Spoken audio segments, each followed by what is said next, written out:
എംഎൽഎയുടെ office വിവാദത്തിൽ തലസ്ഥാനത്തെ Sasthamangalam councillor R ശ്രീലേഖയ്ക്കെതിരെ വി കെ പ്രശാന്ത് ഉന്നയിക്കുന്ന വാദം വാസ്തവ വിരുദ്ധമെന്ന് മുൻ കൌൺസിലർ എസ് മധുസൂദനൻ നായർ.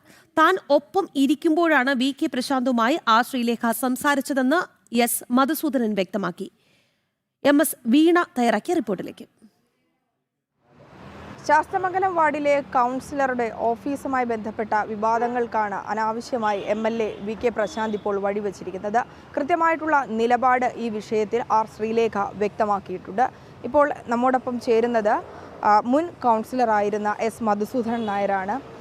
നിലവിൽ ഈ ഒരു ഓഫീസുമായി ബന്ധപ്പെട്ട് പലതരത്തിലുള്ള വാദപ്രതിവാദങ്ങളും മറ്റു കാര്യങ്ങളിലുമൊക്കെ നടന്നിരിക്കുകയാണ്. രാഷ്ട്രീയ തലങ്ങളിലേക്ക് പോയിരിക്കുകയാണ്. വാസ്തവത്തിൽ എന്താണ് സംഭവിച്ചത്? ശരിക്കും ആവശ്യമില്ലാത്ത ഒരു അനാവശ്യ ഇടപെടലായിപ്പോയി. ഇങ്ങനെ ഇത്രയും ഒരു വാർത്ത ക്രിയേറ്റ് ചെയ്യേണ്ട കാര്യമില്ലായിരുന്നു. കാരണം അങ്ങനെയുള്ള ഒരു ചർച്ചകളൊന്നും ഇവിടെ നടന്നിട്ടില്ല. ശ്രീലേഖ മാഡം കൗൺസിലറായി വന്നു. മാഡം കൗൺസിലറായി വന്ന അവസരത്തിൽ മാഡം ഒരു ഓഫീസ് വേണമെന്നുള്ള ആഗ്രഹം. ഞാൻ 2020 കൗൺസിലറായതിനനുസരിച്ച് ഒരു 6 മാസം ഇവിടെ ഇരിക്കാൻ പറ്റുള്ളൂ. കാരണം സ്ഥലത്തിൻ്റെ പരിമിതി ഒരു പ്രധാന ഘടകം തന്നെയാണ്. സ്ഥലത്തിൻ്റെ കുറവ് ഒരു പ്രധാന ഘടകം തന്നെയായിരുന്നു. കാരണം അലമാരയും ഷെൽഫൊക്കെ വെച്ച് കഴിഞ്ഞാൽ ആൾക്കാർക്ക് വന്നാൽ ഇരിക്കാൻ സ്ഥലമില്ല. അങ്ങനെ വന്നപ്പോഴാണ് ഈ അലമാരയും ഷെൽഫെല്ലാം ബാത്റൂമിനകത്ത് മാറ്റി ആൾക്കാരെ ഇരിക്കാനുള്ള സൗകര്യം ഉണ്ടാക്കിയത്. പിന്നെ ഞാൻ കൂടുതലും പുറത്തായതുകൊണ്ട് പുറത്ത് ആൾക്കാരോടൊപ്പം ചേർന്ന് ഓരോ കാര്യങ്ങൾക്ക് പോയിക്കൊണ്ടിരുന്നതുകൊണ്ട് എനിക്ക് അവിടെ ഇരിക്കേണ്ട സാഹചര്യം ഉണ്ടായിരുന്നില്ല. പക്ഷേ നമുക്കൊരു ഫെസിലിറ്റേറ്റർ ഉണ്ടായിരുന്നു. 2 മണിക്കൂർ ഇവിടെ ഇരിക്കുമായിരുന്നു. പക്ഷേ ഇപ്പോഴേ മാഡം വന്നപ്പോൾ മാഡം ഒരു വനിതാ കൗൺസിലറാണ്. മാത്രമല്ല ഒരു DGP ആയിട്ട് റിട്ടയർ ചെയ്ത ഒരു മാഡമാണ്. അതങ്ങനെ നിൽക്കട്ടെ. കൗൺസിലർ നിലയ്ക്ക് മാഡത്തിനൊരു ഓഫീസ് അത്യന്താപേക്ഷിതം. അപ്പോൾ മാഡം എന്നോട് ചോദിച്ചത് അങ്ങനെ കൗൺസിലർ ഓഫീസ് നമുക്ക് തുറക്കണം. ഞാൻ പറഞ്ഞു മാഡം തുറക്കാൻ നമുക്ക് കുറച്ച് അസൗകര്യമുണ്ട്. അപ്പോൾ പറഞ്ഞു അതിപ്പം ഞാൻ പറയും മാഡം നമ്മുടെ പഴയ കൗൺസിലർ ഓഫീസായിരുന്നത് MLA ആണ് ഉപയോഗിക്കുന്നത്.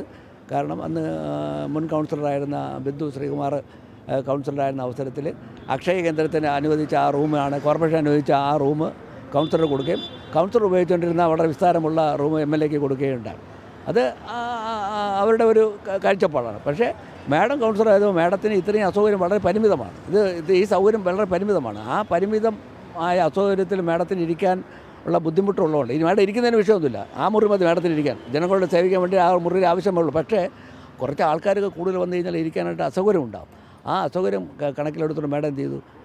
ഞാൻ പറഞ്ഞു മാഡം നമുക്ക് സെക്രട്ടറി കത്ത് കൊടുത്ത് നമുക്കത് അതിനെപ്പറ്റി നമുക്ക് നീങ്ങാം. അതിൻ്റെ ആ രീതിയിൽ പ്രൊസീജിയറായിട്ട് വന്നു. മാഡം ഇന്നലെ സംസാരിക്കുന്ന സമയത്ത് താങ്കളൊപ്പം ഉണ്ടായിരുന്നു. ഈ ഫോണിൽ വിളിക്കും ഞാനുണ്ടായിരുന്നു. മാഡം പറഞ്ഞു, ഞാൻ പറഞ്ഞു മാഡം ഇപ്പോൾ വിളിച്ചില്ലെങ്കിലും കുഴപ്പമില്ല. അല്ലേ, എൻ്റെ സുഹൃത്താണ്. എനിക്ക് വളരെ സ്നേഹമുള്ള MLA ആണ് പ്രശാന്ത്. അദ്ദേഹം എൻ്റെ മകൻ്റെ കല്യാണത്തിൽ വന്ന് ഫുൾ ടൈം നിന്നു. അതുകൊണ്ട് എനിക്ക് ആ ഒരു സ്വാതന്ത്ര്യം ഉള്ളതുകൊണ്ട് ഞാൻ സൗഹൃദമായിട്ടൊന്ന് വിളിക്കാൻ വേണ്ടി കാത്തിരിക്കുകയായിരുന്നു. 2 പ്രാവശ്യം വിളിച്ചിട്ട് കിട്ടിയില്ല. അങ്ങനെ ഞാൻ ഇന്ന് വിളിക്കുകയാണെന്ന് പറഞ്ഞ് ആദ്യം വിളിച്ചപ്പോൾ കിട്ടിയില്ല. ഞാനും ഉണ്ടായിരുന്നു. മാഡത്തിൻ്റെ ഹസ്ബൻഡ് തൊട്ടടുത്തുണ്ടായിരുന്നു. അപ്പോൾ മാഡം ആദ്യം വിളിച്ചപ്പോൾ കിട്ടിയ തിരികെ MLA മാഡത്തിനെ വിളിച്ചു. മാഡം പറഞ്ഞു, നമസ്കാരം പ്രശാന്ത്, ഞാൻ ശ്രീലേഖയാണ്. കാര്യങ്ങളൊക്കെ അറിഞ്ഞല്ലോ. ശരിയാണ്, നമുക്ക് വാർഡിലെ കാര്യങ്ങൾ ഒരുമിച്ച് ആലോചിച്ചിട്ട് നമ്മളെല്ലാം ഒരുമിച്ച് ചേർന്ന് കാര്യങ്ങൾ കൊണ്ടുപോകണം. അതുകൊണ്ട് നമ്മളെല്ലാം ഒരുമിച്ച് സഹകരിച്ച് പോകാം എന്ന് പറഞ്ഞതിന് ശേഷം മാഡം പറഞ്ഞു, എൻ്റെ ഓഫീസ് എനിക്ക് അങ്ങോട്ട് വരണമെന്നുണ്ട്. കാരണം എനിക്കൊരു ഓഫീസ് ആവശ്യമാണ്.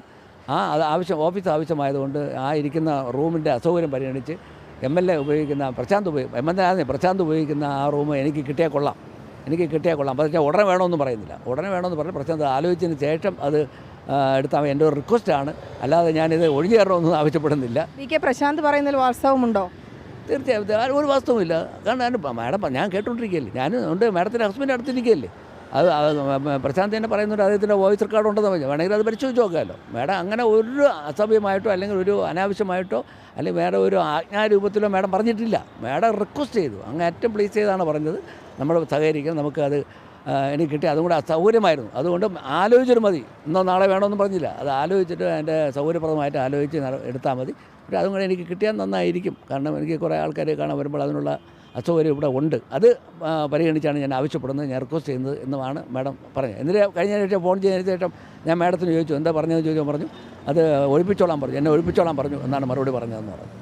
ഇതാണ് വാസ്തവം, ഇത് യാഥാർത്ഥ്യമാണ്. അല്ലാതെ ഇങ്ങനെ ഒരു വാർത്ത ക്രിയേറ്റ് ചെയ്യുമെന്ന് ഞാൻ കേട്ടോണ്ടിരുന്ന ഞാനോ മാഡമോ ഒരു സ്വപ്നത്തെ പോലും വിചാരിച്ചില്ല. ഇത്തരത്തിലുള്ളൊരു ഫേക്കായിട്ടുള്ള വാർത്ത ക്രിയേറ്റ് ചെയ്ത് ഇതൊരു വലിയൊരു എല്ലാ മാധ്യമങ്ങളെയും കൊണ്ടൊരു ജനങ്ങളുടെ മുഴുവൻ മാഡത്തെ തെറ്റിദ്ധരിപ്പിക്കുന്ന ഒരു വാർത്തയാക്കി മാറ്റുമെന്നുള്ളത് നമ്മളാരും പ്രതീക്ഷിച്ചില്ല.